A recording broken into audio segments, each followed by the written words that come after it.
¿Qué tal? ¿Cómo están? Bienvenidos. Sumamos a quienes están integrando la sintonía de Radio Pauta a esta hora de la tarde, 7:02 en vivo. Iniciamos esta conversación aquí en Radio Pauta. Gracias por acompañarnos en Antofagasta en el 99.1, en Valparaíso en el 96.7, en Temuco 96.7 también y en Santiago 100.5 y en pauta.cl a quienes nos escuchan y ven a través del streaming. Bienvenidos todos a este espacio de conversación para ir analizando algunos de los temas más relevantes de lo que ha ocurrido en Chile y en el mundo en las últimas horas. Vamos a dar la bienvenida de inmediato a quienes nos acompañan en el día de hoy, nuestros panelistas de cada martes. Hoy estamos conversando y estaremos conversando junto a Paulina Astroza, doctora en Ciencias Políticas y Sociales, abogada y académica de la Universidad de Concepción. ¿Cómo estás, Paulina? ¿Qué tal? Muy bien, gracias. Saludo a todos ustedes. Bienvenida. Estamos junto a Carlos Williamson, profesor titular de Economía de la Pontificia Universidad Católica y rector y profesor titular de la Universidad San Sebastián. Carlos, bienvenido. Hola, Sebastián. Buenas tardes. Y Mauricio Rojas también nos acompaña. Desde Suecia está conectado con nosotros el profesor e investigador de la Universidad del Desarrollo. ¿Qué tal, Mauricio? Muy bien, Sebastián, gracias. Gracias por estar junto a nosotros, a los tres. Vamos a ir de inmediato a abordar algunos de los temas que tenemos planeados para el día de hoy.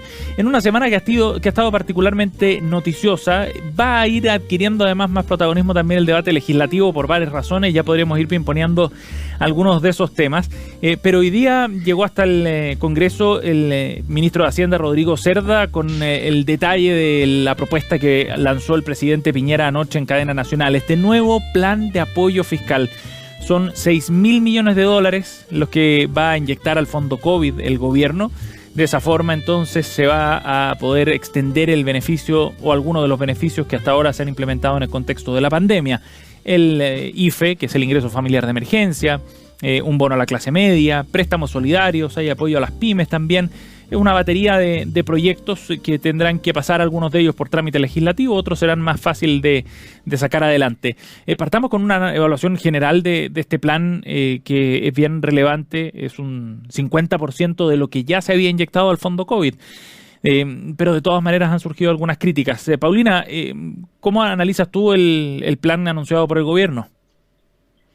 A ver, yo creo que es necesario. Uh-huh. Realmente la pandemia en estos momentos está afectando muchísimo a las personas. Ya llevamos más de 30.000 muertos. Los índices siguen aumentando, sobre todo en población joven, porque ya los efectos de la vacuna se están empezando a reflejar en la población mayor. Pero, sin embargo, la situación es crítica en muchos lugares. En el caso de la región del Biobío, solo hay 7 camas críticas disponibles para toda la región, siendo la segunda región con mayor población. Y esto evidentemente trae un problema porque se ve la necesidad de llamar a cuarentena porque sencillamente no queremos llegar a la situación de la última cama, como están llegando algunos sistemas que están demasiado ya saturados, están colapsados, y hay gente que definitivamente necesita este apoyo directo uh-huh. para poder enfrentar esta pandemia. Sí. Mauricio, ¿cómo ves tú este nuevo plan reforzado para pensando además en la situación sanitaria en que estamos, ¿no? En el momento bien delicado. De acuerdo con Paulina, o sea, era inevitable uh-huh. Poner un plan sobre la mesa cuando el país va a echar 13 millones o 14 millones en cuarentena. No hay ninguna otra alternativa. Ahora yo creo que si alguien pensó que esto va a evitar el tercer retiro o algún plan de ese tipo como el que Lavín y Desbordes han propuesto, yo creo que eso tampoco se va a poder parar. O sea, Chile va a recibir un impacto de circulante, de dinero, que ya lo ha recibido con los 35.000 millones de dólares de los primeros 2 retiros. Esto va a incrementar a quizás 60.000 millones de dólares. Estamos hablando de un 20% del Producto Interior Bruto. Es una cosa extraordinaria realmente lo que está pasando en Chile. Tanto el esfuerzo fiscal como todo aquel aporte que viene de los fondos de pensiones o tal vez del fondo de cesantía. Sí, Mauricio, en ese sentido tú lo que estás planteando es que no va a evitar el retiro porque da lo mismo lo que se presente o porque este proyecto es insuficiente. Mira, yo creo que da lo mismo lo que se presente prácticamente. Ajá. O sea, hoy día hay una gran presión por que haya más dinero prácticamente por compensar todas las pérdidas que se han tenido. Incluso hemos visto que ha bajado el endeudamiento para muchos, hemos visto que hay un aumento de la demanda de bienes de consumo, o sea, que autos o cosas parecidas. Por lo tanto, acá se nota que hay simplemente una demanda, queremos más dinero, va a haber más dinero, realmente es algo extraordinario. Yo creo que hay pocos países hoy día que puedan competir con el tremendo flujo de dinero, tanto fiscal como de las cuentas de ahorro, etcétera, que Chile ha hecho. Sí. Y esto, por supuesto, que le va a dar un vuelo a la economía tremendo, sin duda. O sea, yo creo que vamos a pasar largamente el 6% de crecimiento este año. Sí, claro, la pandemia es importante, pero creo que con este flujo de dinero tenemos una perspectiva económica de un repunte muy, muy fuerte. Carlos Williamson. Bueno, yo creo que el esfuerzo fiscal, como decía Mauricio, es importante y es muy significativo. Yo creo que recordemos algunas cifras que son importantes. Primero, este esfuerzo fiscal significa 6.000 millones de dólares, que, tal como está definido el acuerdo, ¿no es cierto?, de este ingreso familiar de emergencia adicional, bono clase media, préstamo clase media solidaria, seguro de cesantía y otras cosas más, se van a gastar 6.000 millones de dólares. Yo creo que hay que valorar el esfuerzo primero y lo segundo, la prontitud. A diferencia de lo que sucedió el año pasado, que había poca claridad de lo que sucedía, ¿no es cierto?, y incluso hubo un reconocimiento de que a lo mejor se actuó tarde, ¿ya? Hoy día se actuó con prontitud, y eso hay que valorarlo. Hay que agregar a esto, lo que decía Mauricio, importante. Aquí estamos hablando de 18.000 millones de dólares, que es el fondo inicial, de 12.000 más 6.000, 18.000. Si le agregamos los 35.000 millones de dólares, que fueron retiro, más allá, digamos, de que sea bueno o malo, estamos hablando de una cifra sobre 40.000 millones de dólares que en el fondo hacen que Chile, yo creo que no tenga ningún punto de comparación ni paralelo, es el país que por lejos, en términos económicos, ha buscado de la mejor manera posible, con recursos que son limitados, a tratar de paliar el impacto económico que ciertamente ha sido muy preocupante, ¿no? Que yo creo que eso es importante mencionarlo. Y lo segundo, que no nos olvidemos, porque ahí también se dijo, bueno, lo que pasa es que Chile puede hacerlo porque tiene plata el fisco tiene plata, pero eso es consecuencia de responsabilidad fiscal. Lo que está sucediendo en Chile, que permite hacer lo que estamos haciendo, ¿ya?, sin soltarnos las trenzas, como se dice vulgarmente, es que permite que Chile pueda financiar lo que hoy día está financiando y amortiguar en alguna medida importante el impacto que ha tenido la pandemia, y eso es un elemento que tenemos que considerarlo, y es valioso, y no es un asunto de este gobierno, es simplemente la responsabilidad fiscal que ha habido en los últimos 30 años, es muy importante destacarlo. Carlos, ahora Mauricio, sí, adelante.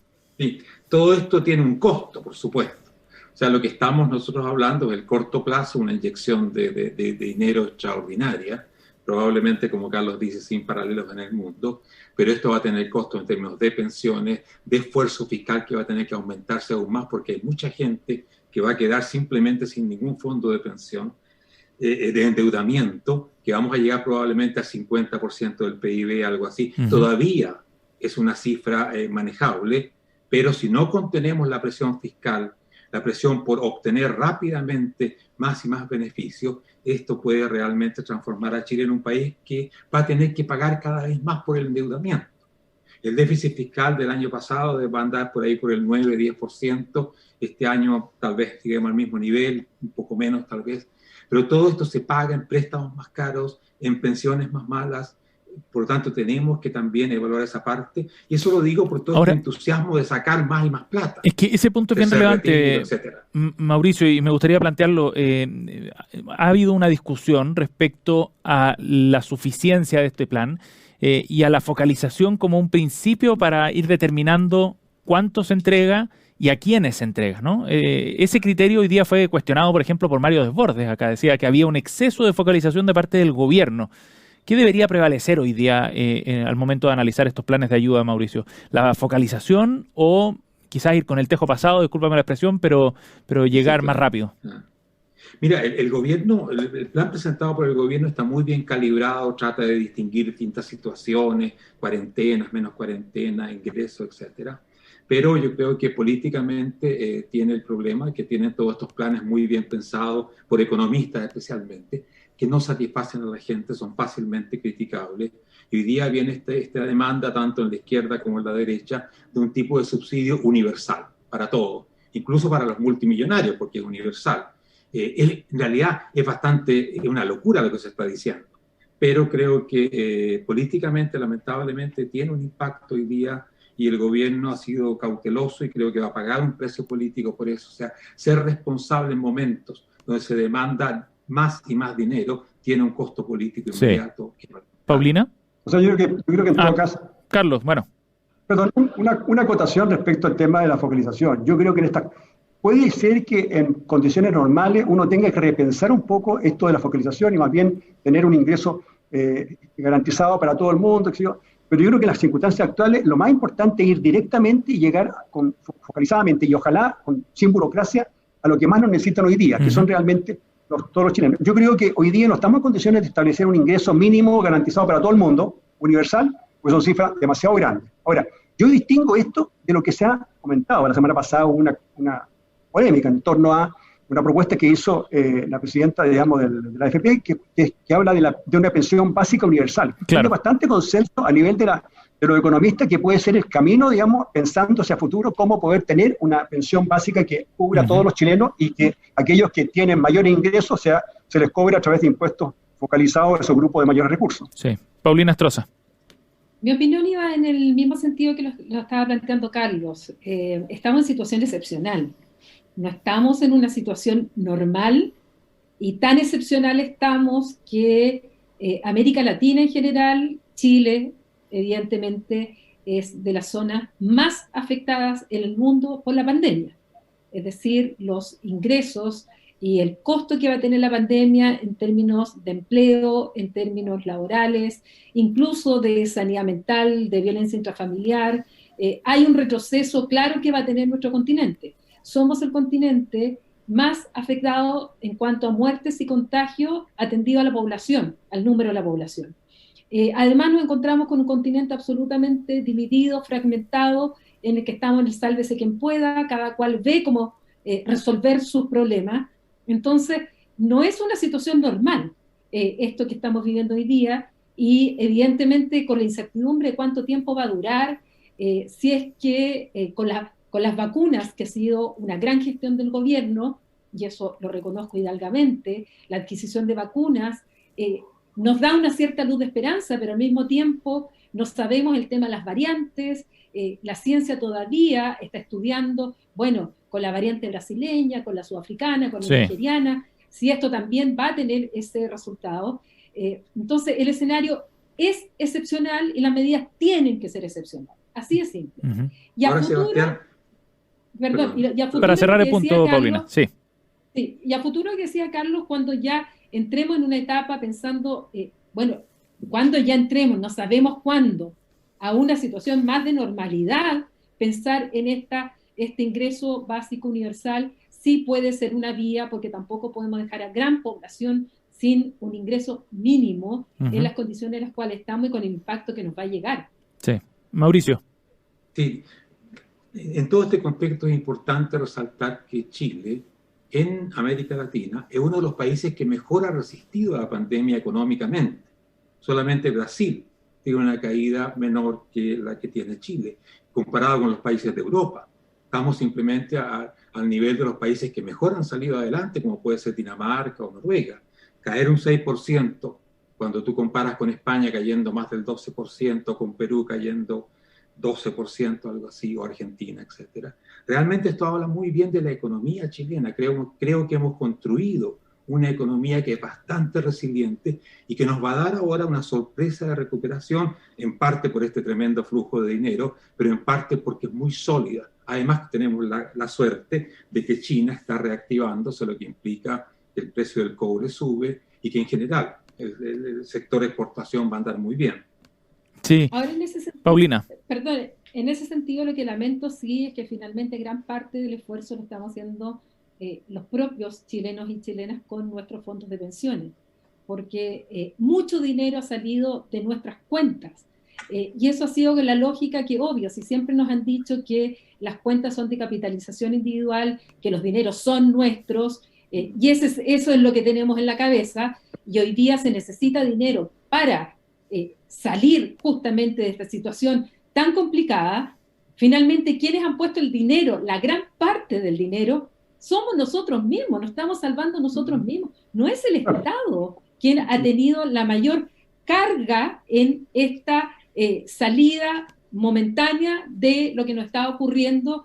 El problema es que nos quedan quizás cuánto tiempo más, gente que ya no tiene fondos, gente que ya no va a poder sacar, y eso es un problema también para las personas y para el propio Estado. Si se concretara un tercer retiro, 40% de los fondos de pensiones quedarían, de las cuentas de los fondos de pensiones quedarían en cero. Carlos Williamson. Sin duda. No, o sea, yo creo que esto que estamos demostrando, a ver, me parece bien que Paulina reconozca de que los fondos efectivamente eran de los chilenos y no de la AFP, que fue el gran mito, se tejió en términos, plata, digamos, que está por ahí, que es de la AFP, no, es de los chilenos, se pudo gastar, y ciertamente que una tragedia lo que está pasando. O sea, nosotros... Lo dijo una sentencia, lo han dicho los tribunales también. Está bien, bueno, me parece bien que se diga, son nuestros, son capitales nuestros, digamos, que han rentado por el trabajo de la AFP. Ahora, en todo caso, yo creo que es importante pensar hacia el futuro, y en eso yo creo que todavía, bueno, estamos en la pandemia, toda la discusión que ha habido con el tema de pensiones, es un tema que hay que abordar sí o sí, no puede seguir postergando una discusión, todavía estamos en la discusión 3, 6, completamente, pero este es un tema que tenemos que abordar, es absolutamente indispensable, no podemos seguir, digamos, dilatando algo que es tremendamente trágico, y especialmente cuando ahora sabemos que hay un 40% de los chilenos que no tiene fondos en este momento en sus cuentas. Entonces, ahora, y esto tiene una serie de consecuencias, probablemente cómo se va a financiar, nosotros tenemos límites. Mauricio hablaba de la deuda, Chile está efectivamente en una deuda que está creciendo rápidamente, está llegando, no sabemos cuánto, probablemente el año 2025 va a estar en 40%, 42%, es alta, y cuando tenemos tasa alta, una deuda alta, digamos, las tasas de interés suben, y por tanto el costo del financiamiento es muy alto, y eso significa que el Estado tiene que entrar a financiar, o sea, aparte del precio del cobre va a ir a financiar los intereses. Entonces, esto hay que tratarlo con mucha responsabilidad, y creo que Chile lo ha hecho bien. Quería señalar un gráfico que estaba mirando acá. El Banco Mundial hizo una medición el año pasado sobre cuáles las medidas fiscales que habían tomado los países. Chile aparece en cuarto lugar después de Estados Unidos, Australia, Reino Unido, por encima de Alemania, de Suecia, Francia, Italia, en términos de el gasto que ha hecho el Estado para efectos de compensar la pérdida de ingresos laborales del sector más vulnerable de la población. Creo que es un mérito de nuestro país. Mauricio Rojas. Sí que hay que indicar. Aquí ha habido un gran populismo en todo esto. Cada vez que el gobierno ha tratado de limitar el impacto de los retiros para que lo pueda retirar la gente más vulnerable y no el que se quiere comprar un auto nuevo o cosas por el estilo, ha sido absolutamente rechazado con una retórica realmente impresentable. Eso lamentablemente perjudica al país, porque en vez de restringir esto que nos va a afectar en el futuro, simplemente nos lanzamos en una política, y además impulsado por personas que están muy en los extremos políticos. Tú ves a una Pamela Giles, personas así, lanzando 10% para allá. Bueno, lo que esa persona quiere realmente es destruir el sistema de ahorro que tenemos actualmente, por eso no le interesa en absoluto que todos saquen un 10, 40 o 50%, pero es una gran irresponsabilidad lo que se está haciendo. Paulina Astroza. Sí, quería hacer una pregunta a Carlos. Cuando da esos datos respecto a los países, ¿están incluidos todo el dinero que la Unión Europea como tal está poniendo encima de la mesa para la recuperación económica? Porque estamos hablando de 750.000 millones de euros por parte de la Unión Europea, por un lado, y por otro lado, todos los programas que la Unión Europea directamente financian para ir en ayuda de los estados en cuanto a afrontar la pandemia, y que no se cuentan en las cuentas fiscales, digamos. Esta mutualización de la deuda no va a la cuenta o a aumentar el gasto de Italia, de España, de Irlanda. Es la Unión Europea. ¿Están incluidos o no están incluidos en ese dato? Claro, mira, este uniforme, yo puedo mostrar, digamos, aquí está el informe del Fondo Monetario Internacional, que se llama Fiscal Monitor de octubre del año 2020, y solamente dice esfuerzo fiscal, Banco Mundial y medidas fiscales. El esfuerzo del gobierno chileno ha sido impresionante, muestra lo que han sido las respuestas fiscales porcentualmente a la crisis del COVID en países seleccionados, y aparece, como digo, todos los países europeos, excepto el Reino Unido, ya detrás de Chile. O sea, esa es la ¿De qué año? Perdón, ¿de qué año dijiste que? O sea, esto en octubre del 2020. Que no se había aprobado todavía estos fondos que estoy diciendo yo, que empezaron el 1 de enero de este año. Ajá, y ahí son billones de euros que están encima de la mesa y que no van a estar, son de la Unión Europea, y que seguramente no van a estar como cada uno de los países, sino que como fondos de la Unión. Que lamentablemente eso no teníamos en América Latina. Estamos conversando aquí en Reunión de Pauta con Paulina Astroza, Carlos Williamson y Mauricio Rojas. Actualidad, conversación y análisis con punto de vista. Estás en Reunión de Pauta. Bueno, los invito a que pasemos a nuestro siguiente tema para que hablemos de la franja electoral, que ha sido una sorpresa desde el punto de vista del rating, ¿eh? Había muchas discusiones respecto a cuán efectiva era o no, pero al menos audiencia ha tenido, según los datos de sintonía de la franja electoral, en el horario prime sobre todo, en el de las 20:45, ha marcado cerca de 30 puntos promedio la franja electoral, o más bien 30 puntos sumados los distintos canales que la transmiten, que recordemos están obligados a hacerlo, los canales de televisión abierta. Comenzó esto el 12 de marzo y ha tenido hasta ahora, como decíamos, un buen rating, aunque todavía hay una discusión interesante sobre los contenidos también y cuánto influye efectivamente en la audiencia. ¿Creen ustedes que ha logrado contribuir a levantar ciertos temas o candidatos o algunos aspectos? ¿Cuál es la evaluación que hacen sobre la franja, Paulina? Tengo que confesar algo para poder contestar esta pregunta. No la he escuchado. Que yo no veo tele. Yo no veo tele en general. No he visto la franja. Pero Paulina, y salvo polémica. Yo hace años que no veo televisión. Y estoy dentro del porcentaje. Lo siento, Sebastián Aguirre. Si no te preocupes, no te preocupes. No eres la primera que me lo dice. Yo solo te doy entrevistas en la tele, pero yo no veo la tele. Y hace muchos años que yo no veo televisión. Paulina, pero ¿te sorprende, por ejemplo, estos niveles de audiencia, 30 puntos de rating acumulado? Es bastante.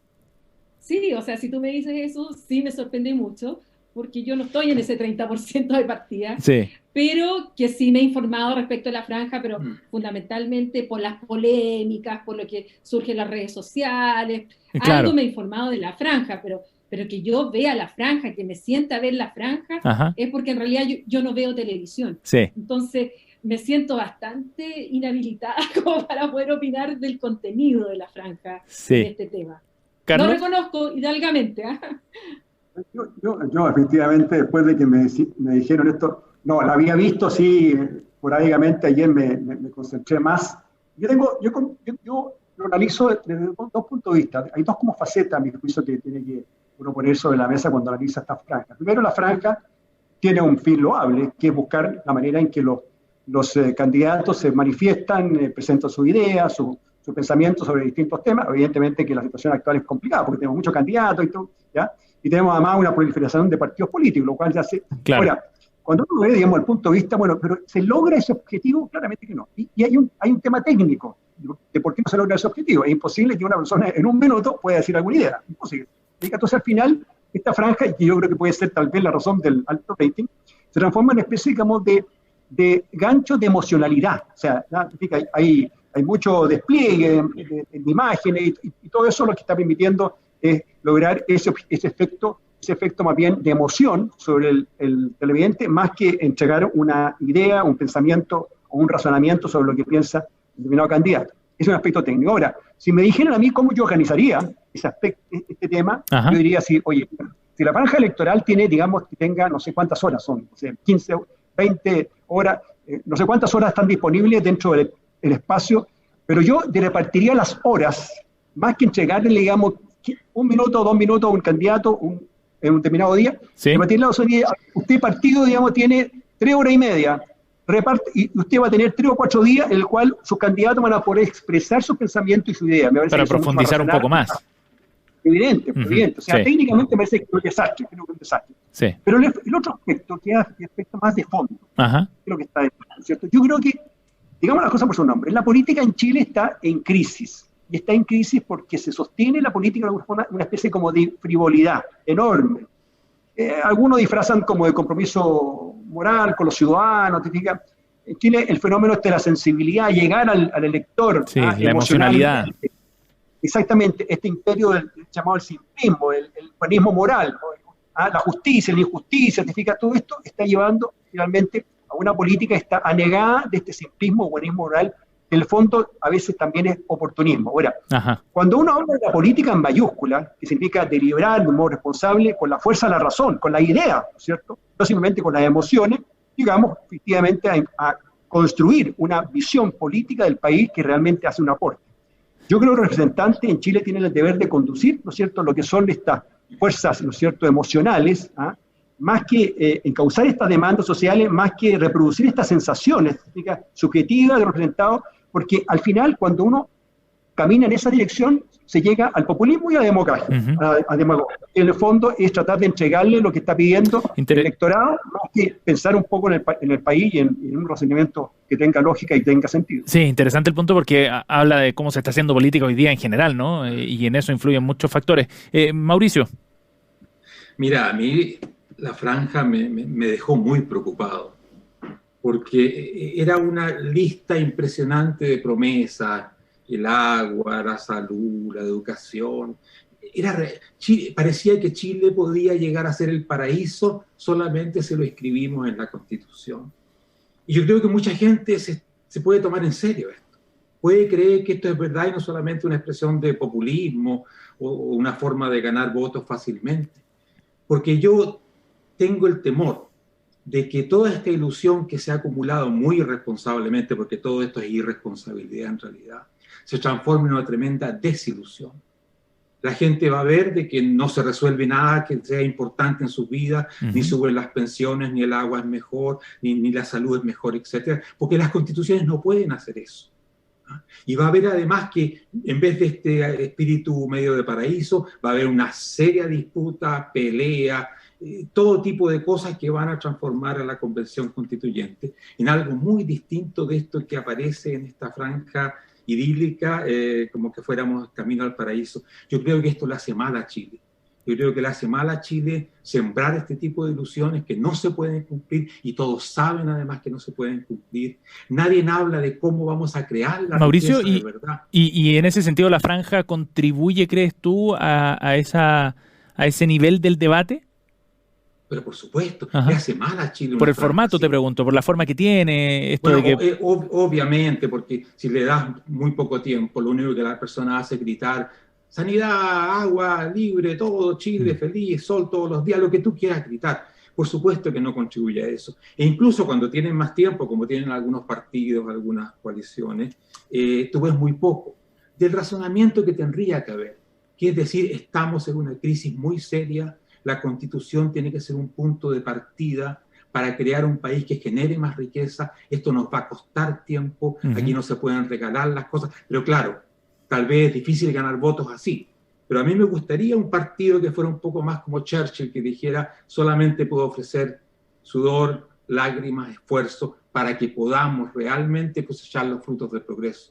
Estamos con Mauricio Rojas, Carlos Williamson y Paulina Astroza. Paulina, en ese sentido, el debate en términos generales ha estado marcado, ¿crees tú, por ese factor de emocionalidad? ¿Y cómo se inserta eso en el contexto en el que estamos, ¿no? Desde el 18 de octubre en adelante, digamos que la mesa en la que estamos discutiendo de asuntos políticos ha cambiado un poco.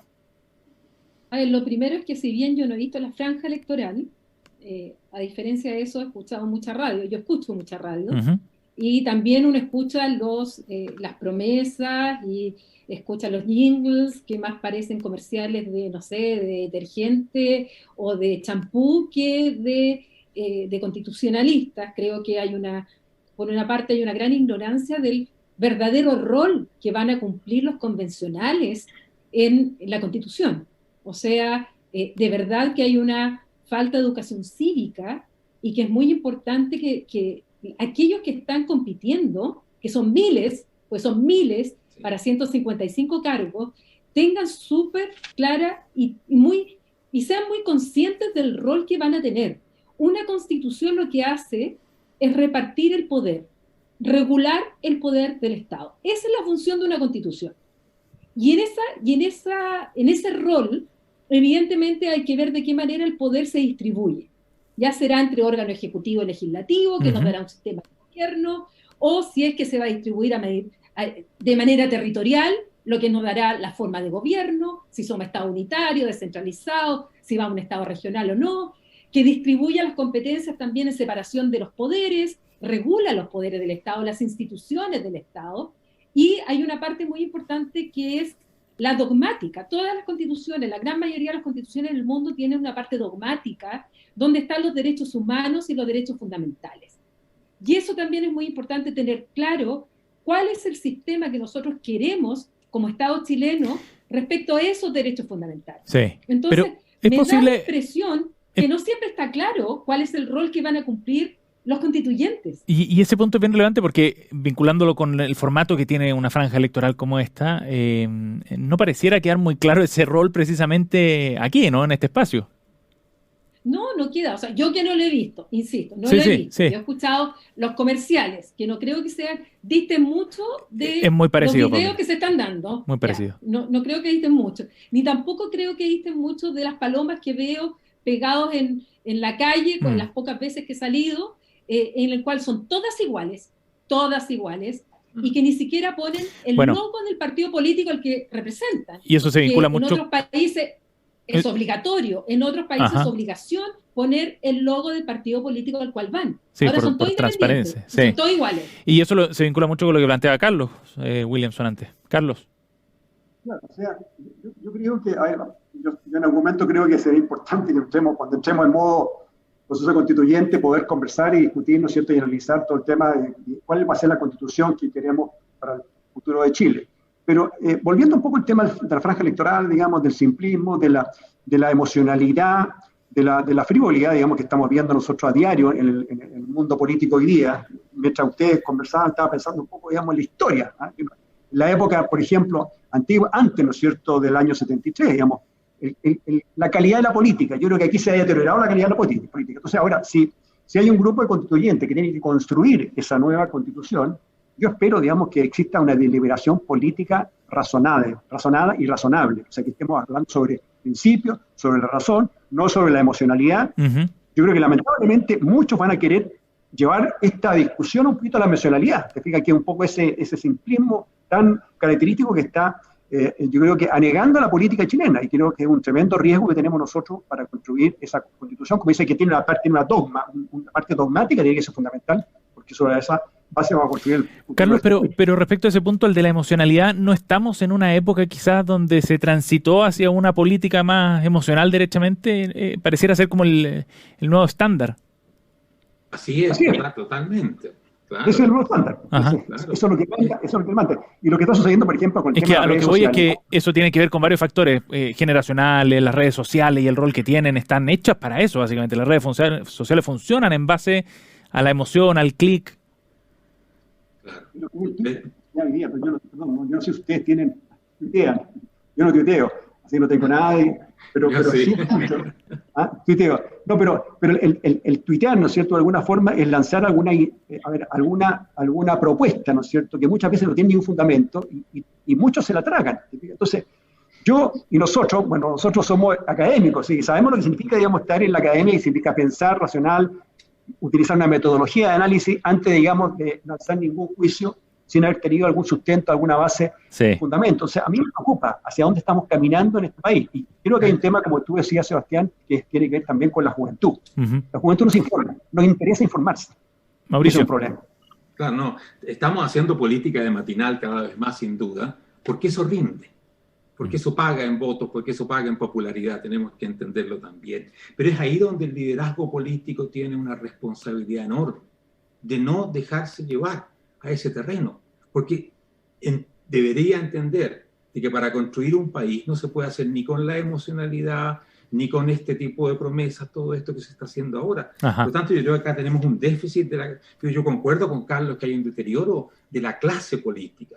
La clase política se ha farandulizado en gran medida y lamentablemente toda la tendencia es que siga haciéndolo. Mira, la franja es realmente una cosa espectacular y es terrible verla porque dice, pero ¿qué se creen estas personas para hacer con un país de esta manera, ofreciéndole este tipo de cosas? ¿Cómo va a ser esa asamblea? ¿Cómo va a ser el Parlamento mañana? Las discusiones que planteaba Paulina, por ejemplo, sobre el tipo de el régimen, va a ser presidencialista o semi, etc. Pero eso no está en ninguna parte. Y tampoco va a estar, porque sabemos que son temas que no generan ese tipo de emocionalidad. Claro, no son muy sexy, ¿no? Vamos hacia un problema, vamos hacia un problema muy serio. Esta asamblea va a ser la asamblea, esta convención va a ser la convención de la desilusión y además de los extremistas y los que gritan más fuerte, lamentablemente. Estamos conversando de temas de actualidad junto a Mauricio Rojas, Carlos Williamson y Paulina Astroza, nuestro panel de martes de reunión de pauta. Nos vamos a la pausa y volvemos de inmediato, 7:37. Bien, y vamos a la sección donde nuestros panelistas son editores también y conversamos respecto a las propuestas de temas que nos traen hoy en la noticia colada del día. Carlos, partamos con tu propuesta. Se trata de una columna que escribió Rodrigo Hinspeter en el diario El Mercurio. Lleva por título Libertad de expresión. ¿Un derecho absoluto?, se pregunta el exministro de Interior, y plantea varios temas en alusión a una carta, además, o a una columna que había escrito Carlos Peña también en el mismo diario. ¿Por qué elegiste este tema, Carlos? De tiempo en tiempo surge nuevamente esta discusión que hemos tenido tantas veces en Chile sobre el tema de la libertad de expresión. Ajá. En una democracia liberal, en un país donde hay libertad, en general, tenemos un país libre, ¿no es cierto? Y nos gusta la libertad y gozamos la libertad, y cuando se ve amenazada nos preocupa, ¿ya? Pero la libertad tiene que tener límites. O sea, yo en ese sentido comparto la idea de Rodrigo, en el sentido de que tiene que haber alguna limitante. O sea, no, este no es un derecho absoluto, hay que entenderlo bien, como puede ser un derecho a la vida, pero el derecho a la libertad tiene que tener límites, desde luego, cuando comienza la libertad de otro. Entonces, yo creo que aquí estamos abusando de la libertad de expresión, sobre texto, digamos, de que todos podemos decir, pensar, ¿no es cierto?, leer, mirar, decir, está bien, hay ciertos límites, pero hay ciertos límites que tenemos que poner, y lamentablemente se han transgredido esos límites más de una vez. Incluso hay quienes dicen, a ver, vamos a sancionar a aquel que piensa que en el pasado, niega algo, cosa que me parece que podemos discutirlo, pero cuando alguien injuria, cuando alguien hace uso, ¿no es cierto?, de una palabra que es soez, que denosta, que injuria, que ofende, ¿ya?, que ahí está la discusión, que hace una apología, por ejemplo, de la violencia, porque ahora también se planteó la discusión de que la apología de la violencia no necesariamente debe ser sancionado, sino la incitación al odio. Pero ¿cuántas veces la apología de la violencia, digamos, incita también al odio? Como una diputada que dijo que había que quemar a Chile, y había que quemar Chile. Entonces, yo creo que es un tema que conviene nuevamente reflexionar. Y me parece, digamos, que el momento para reflexionar debiese ser, por ejemplo, en una constitución, la discusión que se haga sobre el tema de libertad de expresión fundamental en un país, como digo, donde yo creo que hemos ido demasiado lejos en materia de esta libertad, de este derecho, ¿no es cierto?, a expresarse. Ahora, yo no creo en la censura previa, estoy de acuerdo en que no tiene que haber censura previa. Pero tiene que haber libertad responsable para decir y hacer, ¿no es cierto?, muchas veces cosas que están negadas, que están en el fondo, contradicen lo que es, como digo, una libertad responsable. Y se me preocupa. Sí, Carlos Peña lo que hacía en su columna, a la que responde Hinspeter, era precisamente defender la libertad de expresión a todo evento. Es interesante el tema y se puso sobre la palestra particularmente por la entrevista que dio Mauricio Hernández Norambuena, ¿no?, condenado por el asesinato de Jaime Guzmán. Pero es un tema del que además se ha discutido harto en el último tiempo en general acá en nuestro país. Mauricio, Paulina. Mira, yo soy bastante absolutista en este sentido, estoy mucho más con Carlos Peña. Yo creo que la libertad de expresión, la libertad de prensa, etcétera, es extraordinariamente importante y hay que tratar de limitarla lo menos posible. Eso no impide que tenga consecuencias en caso de injuria, calumnia, que hay en todos los procesos. Eso en todas partes está. Ex post, digamos. Ex post. Pero mira, hay países donde se prohíbe, por ejemplo, que los partidos comunistas hagan propaganda. Muchos países de Europa del Este que sufrieron terrible totalitarismo comunista, en Alemania, por ejemplo, los símbolos nazis, etc. Yo tampoco estoy de acuerdo en eso. Yo creo que lo mejor para combatir ese tipo de malas ideas, de pésimas ideas, es justamente la libertad de presentar mejores ideas. Pienso que el camino de la represión a las ideas no es un buen camino. Yo lamento mucho lo que está pasando en Chile cuando se discute, por ejemplo, prohibir opiniones sobre lo que pasó en la dictadura o antes o después. Todos esos intentos yo creo que son muy malos, le hacen muy mal a Chile. Y le hacen muy mal en general a la libertad en cualquier país que ellos apliquen. Paulina. Yo creo que hay que distinguir dos cosas. Primero, la libertad de expresión, si estamos pensando en establecerle límites, que yo no estoy de acuerdo, sería cuáles límites, quién establece los límites, hasta dónde llegan los límites, porque finalmente eso tarde o temprano va a llevar a la censura previa. Indudablemente va a llegar a la censura previa, porque si tú estableces límites previos, va a llegar a eso. Y esto dice relación también con que el hecho, cuando uno ejerce un derecho, como es el de la libertad de expresión, no significa que no tenga consecuencias jurídicas cuando se cometen delitos.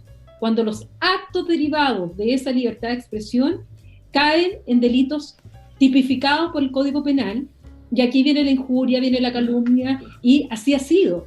Y así ha sido desde libros que no es justo que que previamente, de hecho teníamos una sanción por parte, casi tuvimos una sanción por la Corte Interamericana de Derechos Humanos por el libro negro de la justicia chilena, y sí tuvimos una sanción por prohibir la última tentación de Cristo en los años 90, eso no significa las responsabilidades civiles y penales de las cuales pueden surgir respecto del ejercicio de esa libertad de expresión que comete delitos. Entonces yo también en ese sentido estoy más de acuerdo con la posición de Mauricio que de Carlos, porque objetivamente, ¿cuál es para hacer? ¿Quién establece? ¿Cómo? Ajá. Eso es sencillamente llegar a la censura previa. Carlos Williamson. A mí honestamente, intento coincidir muchas veces con Carlos Peña, pero esta vez, y este es un tema legal que probablemente Paulina puede ilustrar mejor que yo, cuando se dice, por ejemplo, que la jurisprudencia comparada aconseja distinguir la apología de una conducta de la incitación a ejecutarla. Suena como bien, bonito, qué sé yo. Pero déjeme ponerlo en términos bastante precisos, y tiene que ver obviamente con la entrevista que hubo sobre Hernández Huracán, ¿cierto? Cuando él dice, digamos, está bien muerto, está bien asesinado, digamos, y éticamente impecable, no tengo nada que decir. Obviamente que es alguien que está muerto, o sea, está diciendo algo, no está incitando a matar a nadie porque está muerto, ¿ya? Y si uno dijera, digamos, a ver, está bien que se mate a tal o cual senador, hay que asesinarlo por sus ideas, por lo que significó, por el pasado, eso es sancionado. Entonces, este límite, digamos, entre lo que es la apología a la violencia, incitación al odio y en el fondo la incitación a ejecutarla, es una línea que es bastante tenue. Si mi preocupación tiene que ver un poco con eso, ¿cuáles son los límites que uno va a poner? Yo creo que muchas veces se canjeen esos límites. Yo estoy completamente de acuerdo con Mauricio Polina que jamás es una previa. Todo esto expuesto. Pero que expuesto, efectivamente, haya sanciones. Mauricio, muy breve, por favor. Sí, hay una tendencia de los estados, y eso es muy común aquí en Europa, a fijar verdades que no pueden ser discutidas porque discutirlas significa cometer un delito. Yo creo que todo este tipo de restricciones hay que tratar de pararlas, porque vamos a terminar en un estado controlador, censurador y finalmente quizás totalitario. Vamos a la noticia colada de Paulina Astroza. Hoy día nos propone hablar de las medidas que ha adoptado Alemania, que reforzó el confinamiento para Semana Santa para detener el aumento de contagios, con un mensaje de Paulina además bien preocupante de la canciller Angela Merkel. Cuéntanos, Paulina, ¿por qué elegiste este tema? Lo elegí porque anoche estaba con insomnio y a las 3:38 de la mañana se me había olvidado. A las 4 lo mandé. A las 4, sí. Se me había olvidado mandar mi noticia colada y en el insomnio me puse a revisar y me encontré que a las 3:38 de la mañana, claro, bien tarde, Angela Merkel había dado este discurso, que jamás había dado una información a esa hora, después de 12 horas de reunirse con los Estados Federados para adoptar medidas más restrictivas en la movilidad de las personas debido a la cuarentena.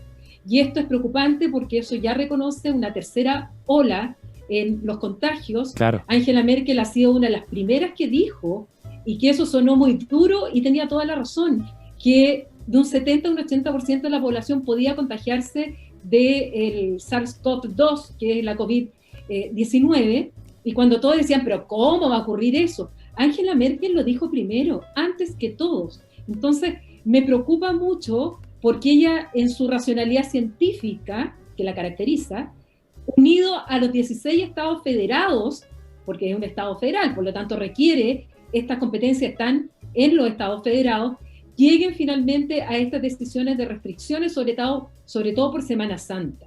¿Y por qué sobre Semana Santa? Porque Alemania había dejado fuera los lugares de riesgo a las Islas Baleares. Y esto había implicado que los alemanes habían comprado como locos pasajes para ir a Mallorca. Allá, claro. Y resulta que los propios españoles tienen el impedimento de movilizarse, y se iban a llenar de alemanes, y después alemanes vuelven a Alemania, y como no estaba fuera de las zonas rojas, entonces significaba que necesitaban PCR. Sí. Y eso fue lo que cambiaron anoche. Eventualmente contagiados, claro. Y además advierte derechamente como una nueva pandemia, ¿no? O sea, como que es un escenario bien complejo el que plantea Angela Merkel. Son señales de alerta también para nosotros, Mauricio. Sí, por supuesto.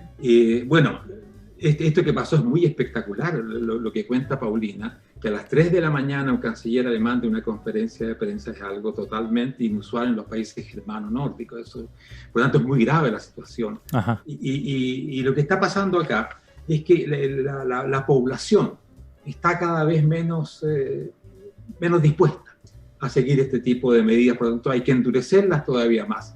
En Europa prácticamente todos los fines de semana ahora hay grandes protestas, o por lo menos significativas, contra las medidas de cuarentena. ¿Sí? En Alemania son muy importantes, pero claro, son muy, muy importantes. En Alemania también, Bélgica, el Reino Unido, la derecha nacionalista, y aquí se movilizan libertarios, gente autoritaria, todo un movimiento muy extraño, se mezcla mucha gente, y son, mira, en Copenhague, en Ámsterdam, en Alemania, son muy violentas estas manifestaciones, y van a ser aún más violentas cuando venga la Semana Santa, por supuesto. Así sí, claro. Europa está en un lío. Además que como las vacunas no llegan, porque eso es lo que está pasando, la gente aún tiene más desesperación, el costo de esto humano y el costo económico es realmente impresionante del fracaso de la Unión Europea en cuanto a las vacunas. Carlos. Bueno, el comentario, digamos, diga, a diferencia del Reino Unido, es cierto que tiene un porcentaje importante de la población vacunada, el resto de los países europeos no tienen disponibilidad de vacunas. Y ahí está toda la discusión sobre AstraZeneca poniendo limitaciones justamente para que se pueda. Entonces, yo quiero poner eso en contexto, digamos, de lo que está pasando en Chile, porque yo creo que uno al menos tiene que reconocer que en esta materia el gobierno lo ha hecho, y lo ha hecho extraordinariamente bien. Sí. Estamos en el tercero o cuarto lugar dentro del mundo entero. Vamos a tener, digamos, una situación inédita, que sin duda, a mitad de año, digamos, prácticamente el 70% de los chilenos vacunados. O sea, ese es un elemento que también hay que considerarlo dentro de lo que es cómo se en el fondo se lucha frente a esta pandemia. La vacuna, es la única alternativa. No hay otra. Mauricio, el autocuidado. Sí, Paulina. Porque no solo con vacunas, el autocuidado. Bueno, cierto, porque recuerden ustedes que las vacunas no limitan la posibilidad de... No impiden la transmisión, exactamente. La transmisión. Ahora, lamentablemente, sí, el que paga lo que paga el pato aquí es la Unión Europea en sí misma. La idea de esta Europa que se fortalece uniéndose, lamentablemente en este caso ha recibido un golpe muy duro, lo que incrementa, por supuesto, la resistencia que existe en todos los países, más o menos, hacia esta delegación de poderes, hacia Bruselas, hacia el gobierno, digamos, de la Unión Europea.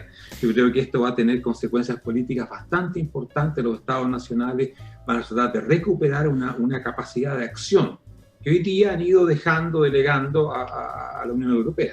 Bueno, y hablando precisamente... Sí, Paulina, cortito para que vayamos con la noticia de Mauricio. Dale. Es que en ese punto no es tan así, porque las competencias de la Unión Europea no incluyen las competencias sanitarias, no incluyen las competencias de las fronteras. Esas son competencias nacionales. Locales. Nunca han sido competencias de la Unión Europea. Por lo tanto... Se han delegado, Paulina, ahora. Pero todos los estados están dependiendo. Solo la compra de vacunas. Sí, y eso fracasó. Y ese fracaso implica que Europa, en su conjunto, como unión, no funcionó cuando tenía que funcionar. Y eso tiene una consecuencia para todo el resto de problemas que hay. Sí, pero de todas maneras la competencia es nacional, no es competencia de la Unión Europea la materia sanitaria y de frontera. Vamos a la nota colada de Mauricio, precisamente hablando de otro impacto, pero quizás ya de mediano o largo plazo. Mauricio nos propone hablar de educación y del impacto económico que tendrán las clases remotas para los estudiantes. Podría significar una disminución de entre 6 y 9% en los salarios, según el economista Eric Hanuschek. Mauricio, cuéntanos de esto. Es una tragedia lo que está proyectando este economista, y lo han planteado otras organizaciones por lo demás también. Claro, o sea, aquí estamos acumulando un daño que va a ser muy difícil de reparar y que tiene efecto durante toda la vida laboral de las personas y sobre el crecimiento de los países. Y este es un aspecto que hay que considerar en toda esta discusión sobre la vuelta o no vuelta a clase, porque estamos, o sea, no solo hay aspectos sanitarios, pero también hay muchos otros aspectos que van a afectar la vida de las personas, como por ejemplo, perder un año entero de educación. Y esto es especialmente grave para los sectores más vulnerables, quienes no tienen condiciones de una buena educación a distancia y tampoco van a poder recuperar fácilmente lo que se ha perdido ahora. Yo creo que aquí Chile va a tener una deuda enorme respecto de justamente las poblaciones más vulnerables para que puedan por lo menos recuperar en parte esto que se ha perdido en este año, y creo que es muy importante la vuelta a clase, hacer lo posible, en las mejores condiciones sanitarias, pero hacerla posible para que no se agudice esta pérdida de capital humano que estamos teniendo. Carlos. Este tema se refiere fundamentalmente, para que entendamos bien, esto se refiere fundamentalmente a la educación escolar. No es la universidad universitaria, digamos, que tiene todos sus parámetros distintos. Ahora, yo, a propósito, digamos, de la propuesta de Mauricio, yo estuve mirando, fíjense ustedes de que el Banco Mundial, antes de la pandemia, había determinado que habían 285 millones de niños que estaban fuera del sistema educacional. O sea, ni siquiera se estudian, no, están fuera, ¿ya? Y esos niños que se están educando, que se estaban educando antes de la pandemia, muchos de ellos ahora están fuera, ¿ya? Fíjense ustedes, digamos, que el Banco Mundial muestra que el 50% de esos niños que tienen 10 años, ¿ya?, en la parte de lo que es aprender a leer y a entender lo que leen, el 50% aprende escasamente a leer y no entiende lo que lee. Si eso le agrega ahora, digamos que tenemos un contingente muy importante de estudiantes que ni siquiera están estudiando, el tema es absolutamente dramático. Sí. Absolutamente dramático. O sea, ahora las consecuencias que tiene esto desde el punto de vista del desarrollo futuro, no solamente desde el punto de vista de productividad, el punto de vista de ingresos laborales, no, el punto de vista de la formación de los estudiantes, que van a tener una laguna, ¿no es cierto?, de formación que va a finalmente impactar su desarrollo socioafectivo, cognitivo y de luego. Sin contar esos otros aspectos, ¿no?, emocionales también, que son tan relevantes también. Por la hora ya deberíamos pasar a nuestra sección de los datos, para que ustedes nos cuenten cuáles son sus recomendados para el día de hoy, libremente, una serie, una película, un libro, un panorama, quizás alguna picada para encargar por delivery, ya que viene una cuarentena también. Veamos cuáles son los datos de nuestros panelistas hoy. Paulina, ¿cuál sería tu dato para este martes? Hoy día va a ser un autobombo y pedí permiso al director de la radio. Ningún problema, adelante, este espacio es para ustedes, dale. Justamente porque estábamos hablando de cuáles son los contenidos que debieran, realmente los contenidos de fondo que debieran discutirse para la Convención Constitucional, y quiero recomendar mi programa en mi canal de YouTube, que se llama Conversaciones Desastrosas, en las cuales ya he grabado 23 capítulos, 23 entrevistas con distintos especialistas para abordar los temas de fondo de lo que es el debate que debe haber en la Convención Constitucional. Hemos hablado desde los sistemas de gobierno, las formas de Estado, transparencia, probidad, sistema judicial, policías, derechos humanos. La última, ya como primicia les doy, que entrevisté a Juan Pablo Luna, donde vamos a hablar justamente de este proceso constituyente. Así que, Conversaciones Desastrosas en mi canal de YouTube, Paulina Astroza. Está muy bueno. Invitada Daniela Horvitz en algún momento, Francisco Cox, también Gloria de la Fuente, Florencio Ceballos, que algunos lo conocerán quizás por Twitter. Buena recomendación, Pauli. Carlos. Voy a hacer una recomendación para aquellos que hacen ejercicio, que hacen deporte. Hay una aplicación que se llama Betterfly, que es una aplicación que cualquier celular uno puede bajarla, y que permite que cada vez que uno hace un ejercicio se registre en la aplicación el número de calorías que uno está quemando, y eso permite hacer una donación. Alguien se encarga de transformar esto en barritas de cereales que van en favor de familias que viven en Haití. Yo creo que es una buena manera, ¿no es cierto?, de hacer ejercicio, bajar el peso, ¿no es cierto?, y además generar un canal de distribución para niños pobres en este país. Así que tremendo. Es una motivación extra para hacer deporte, está muy bueno. Y es una innovación de un chileno, además. Sí, claro. Eduardo de la Mayora es el creador de esta aplicación. Exactamente, sí. Muy extraordinario. Mauricio, bueno, los últimos segundos para ti. No puedo competir con Paulina después del reclamo que se hizo. Pero mira, una película que es la película mejor que yo he visto en varios años, ya tiene un par de años de vida, que se llama El Joker, o El Guasón, también le he puesto en español. Es una obra de arte extraordinaria, no solamente por la actuación y por la música, sino también porque refleja un problema tanto en los países más desarrollados como menos desarrollados, de toda esa gente que se siente no reconocida, sin dignidad, excluida, y que se revela de pronto, y este Joker termina siendo el líder de esta revuelta, de los que no tienen presencia, de los que no están en ninguna parte. Bien, buena recomendación también. Sí, dicen que ese Joker, digamos, es justamente el prototipo que se hizo presente en el estallido social. Sí, eso claro. Lo dicen otros. Hay muchos que es impresionante. Hay muchos que lo vinculan ahí, y es verdad, uno ve la película y es cierto que impacta. Carlos Williamson, Mauricio Rojas y Paulina Astroza nos han acompañado en nuestro panel del martes. Gracias a los tres. Buenas noches. Buenas noches. Que descansen. Buena semana. Chao. Gracias a ustedes también por acompañarnos aquí en Radio Pauta. Ya viene Cristian Barken desde el Jardín. Chao. Acabas de escuchar 1 hora de conversación y análisis con punto de vista. Esto fue Reunión de Pauta.